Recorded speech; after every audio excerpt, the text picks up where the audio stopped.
کۆبوونەوەکانی لاهور شێخجەنگی هاوسەرۆکێکی نیشتیمانی کوردستان لەگەڵ کونسوڵی وڵاتان وەروەها پەیوەندیەکان و لایەنەکانیش بە تایبەت لەگەڵ دکتۆر سۆران جەمال تایر ئەندامی مەکتەبی سیاسی یەکێتی قسە دەکەم کە لە ستۆدیۆکانمان لە هەولێرەوە لەگەڵماندایە. دکتۆر سوپاس بۆ ئەم دەرفەتە. ئامانج لە سەردانیکردنی هاوسەرۆک یەکێتی بۆ هەولێر خۆی لە چی تردا دەبینێتەوە؟ سپاسان دەکەم، شەوتان باش. دیارە لە چوارچێوەی ئەو سەردانانەی کە سەرکردایەتی یەکێتی نیشتیمانی کوردستان و مەکتەبی سیاسی و هاوسەرۆکان بڕیاریاندا کە شار و شارۆچکەکانی کوردستان بەسەر بکەنەوە، هەوڵماندا کە یەکەم وێزگەی ئەو سەردانانە لە هەولێرەوە دەست پێ بکەین.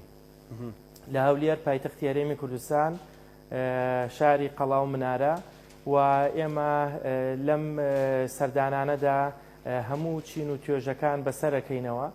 دیارە خۆتان نەزانن ئێمە لە ماوەی ڕابردوو بە تایبەتی لە یەکی سێوە کە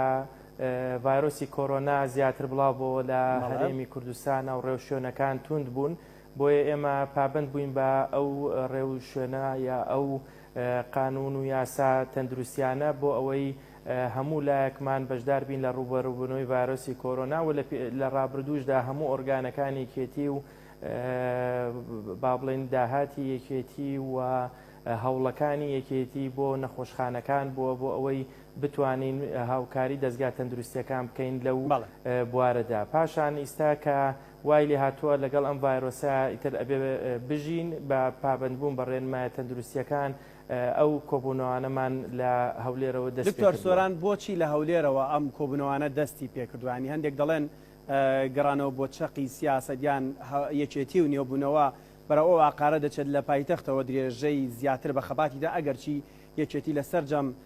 شار و شارۆچکەکان پێگەیەکی جەماوەری بەهێزیە، بەڵام بۆچی بە دیاریکراوی لە هەولێرەوە؟ بەڵێ، ئێمە خۆتان نەزانن ئێمە پارتێکی سیاسی لۆکەڵی نین، ئێمە تەنها لە سلێمانی نین، لە هەموو شار و شارۆچکەکان لە زاخۆ و دوهۆک و هەولێر و هەموو شوێنەکان بارەگا و پێگەمان هەیە. ئێمە ئەو ڕاستی ئەزانین کە هەولێر چەقی ململانەکان لێرەیە، ئەزانین کە نێردەی و قونسوڵی زۆربەی وڵاتان لێرەیە و حکوومەتی هەرێمی کوردستان و پەرلەمانی کوردستان و سەرۆکایەتی هەرێم لێرەیە، بۆیە زۆربەی بڕیارە سیاسیەکانیش لێرەوە ئەدرێ. بۆیە ئێمە هەوڵمان داوە ئەو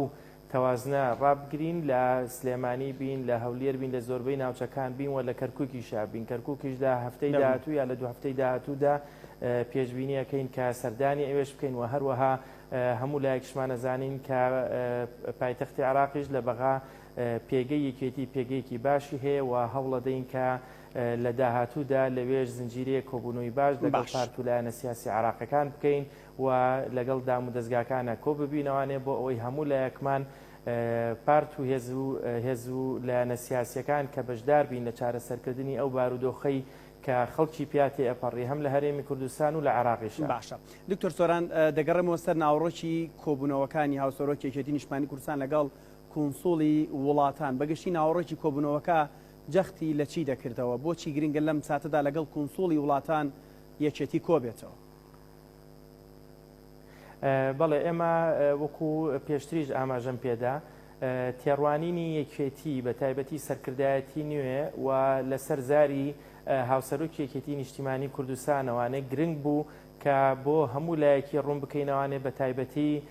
قونسوڵی ئەو وڵاتانەی کە لە هەرێمی کوردستان و لە هەولێرە هەن. بۆیە ئێمە چەند دیدارێکی تایبەتی هەندێک قونسوڵ هەبووە و لە ڕابردووشدا بۆ هەندێکیان دیدار ساز کراوە لە ڕێی مەکتەبی پەیوەندیەکان یاخود لە مەکتەبی سیاسی یان هاوسەرۆک لە سلێمانی بینیونی. بۆیە ئەمە دەرفەتێک بوو کە هەم ئەو قونسوڵانە هەندێکیان داوایان کردبوو، واروای ئێمەش پێمان باش بوو کە بە دوو وەجبە لەگەڵ ئەو قونسوڵانەدا کۆ ببینەوە لەبەر ئەوەی کە پابندی ڕێنمایی تەندروستی بین، هەم لای ئێمە پابند دەبین، هەم ئەوانیش پێیان باش بوو کە کۆبوونەوەکە کەمترین بەشداربووی تیابێ بۆ ئەوەی دکتۆر سۆران کۆبوونەوانە لەگەڵ کونسوڵی وڵاتان نەخۆشی بنزیات یەکێتی دەیەوێت پاڵپشتی کونسوڵەکان بەدەست بێنێت بۆ دانووسانەکان لەگەڵ بەغدا یان ئامانجی تری لە پشتەوەی؟ وەکو ئاماژەم پێدا یعنی ئێمە کێشەمان هەیە لە ڕێکەوتنیکی سیاسی نوێ لەگەڵ حکوومەتی مرکزی عراقیدا خۆتان نەزانن کە ئەو گفتوگویانە هێشتا بە ئەنجام نەگەیشتووە هەروەها لە هەرێمی کوردستاندا ئەو کێشمەکێشانەی کە هەیە ئەوەی کە لە پەرلەمانی کوردستاندا ڕوویدا ئەو پرۆژانەی کە بەرەو لا مرکزی ئیداری و مالی پێشنیار کراوە لەلایەن ئەنجومەنی پارێزگاکانەوانە بە تایبەتی ئەنجومەنی پارێزگای سلێمانی هەروەها ئەو کۆنگرەی کە یەکێتی کردی کۆنگرەی چوار و هەروە ئەنجامەکانی و گۆڕانکاریانی کە ڕوویداوە و بەرنامەی نوێی یەکێتی بۆ حکومڕانی لە هەرێمی کوردستانە بۆ چارەسەرکردنی کێشەکان لە هەرێمی کوردستان و لە بەغدا هەروەها بۆ تێڕوانینی یەکێتی بەرامبەر وڵاتانی هەم هەرێمایەتی و دکتۆر سۆران تێڕوانینی کۆنسوڵی وڵاتان چی بوو لەسەر ئەمانەگرنگ کە ئەو ڕوونکردنەوانیان پێشکەش بکەین تێڕوانینی کۆنسوڵەکان چی بوو لەسەر ئەو مەسەلانی کە تۆ باسی دەکەی ئەو کۆنسوڵانە خۆتان نەزانن کە لێرن ئەوان ئەیانەوێ هەموو هێز و لایەنە سیاسەکان تێڕوانینیان بزانن و یەکێتی ژێکێک بوو لەو هێز و لایەنە سیاسیانە کە گەلێک پرسیاریان ئاراستەی هاوسەرۆگە کرد و ڕوونکردنەوەی باش لەلایەن هاوسەرۆکەوانێ جەنابی لاهور پێشکەش کرا بۆیە بۆ ئەو قۆنسوڵانە مهمە کە یەکێتی نیشتیمانی کوردستان کە پێکاتێکی گرنگی حکوومەتی هەرێمی کوردستانە و لە عێراقیشدا بەشدارە بزان تێڕوانینی یەکێتی چۆنە و بە دڵنیایی شەوانەیە ئەو قۆنسوڵانە لەگەڵ ئەوەدان کە ئاشتی و ئارامی لە ناوچەکەدا هەبێ و حکومڕانیەکی باش و تەندروست و شەفافە بێ و داهاتی هەرێمی کوردستان لە پێناوی و خزمەتی خەڵکی کوردستانە بەکاربهێنرێ بەڵام ئەوان زیاتر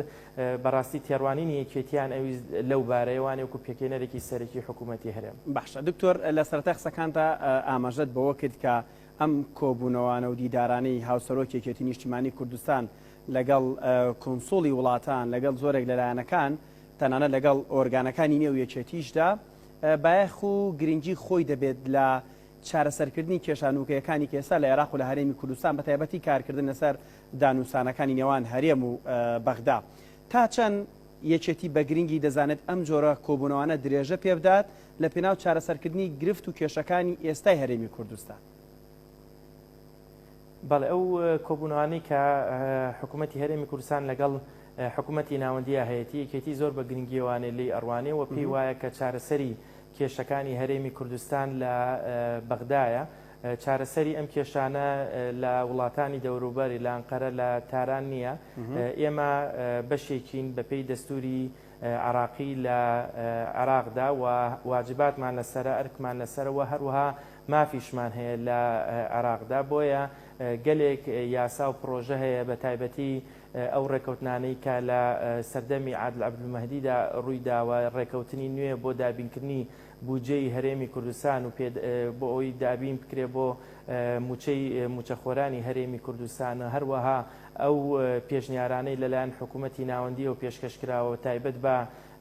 سنوورەکانی هەرێمی کوردستان لە هەموو ڕۆکانەوانە لە ڕووی دارایی و ئابووری و کۆنتڕۆڵکردنی مەرزەکانەوە هەروەها لە ڕووی ئەو هێرش و تۆپبارانانەی لەلایەن وڵاتانی دراوسێوانێ بەرامبەر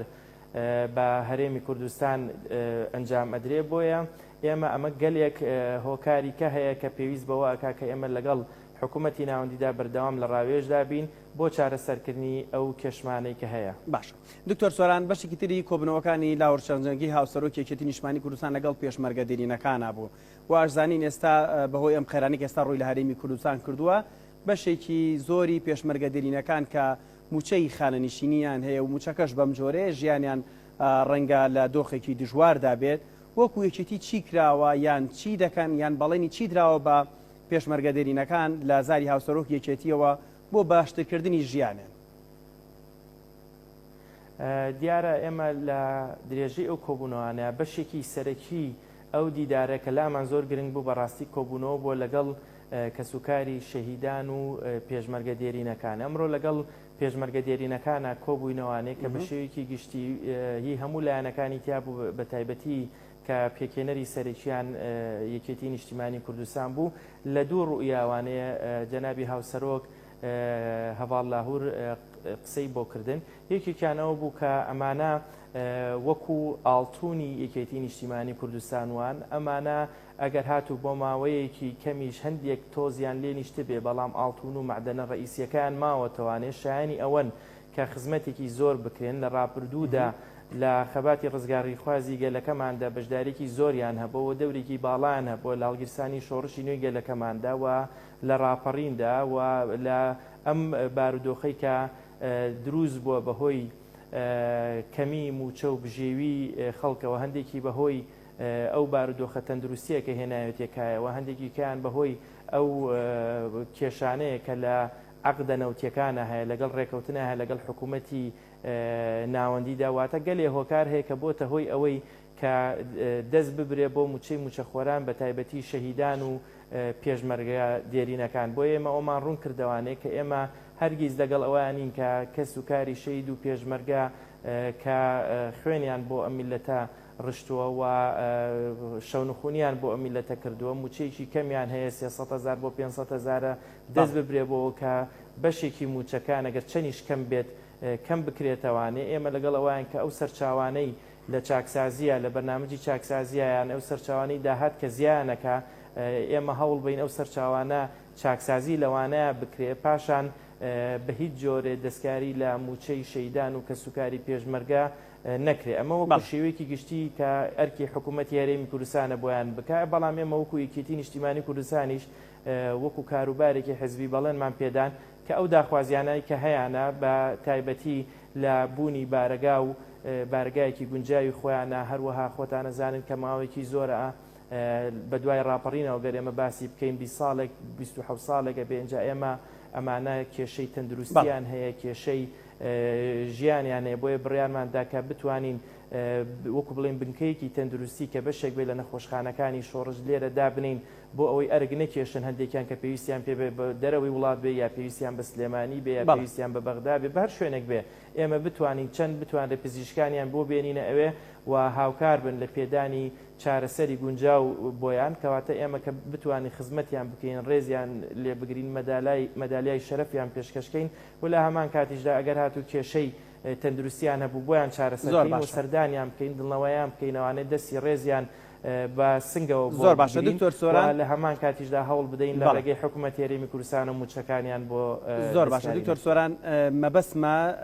بە دەرفەتی بزانم پرسیارێک لەسەر کۆبنەوەکانی پەرلەمان کە ئێستا ناکرێت دەوترێت یەکێتی ڕێگرە لە ئەنجامدانی یاخود ئەنجام نەدانی کۆبنەوەکانی پەرلەمان قسەی ئەوە وەکو یەکێتی چییە؟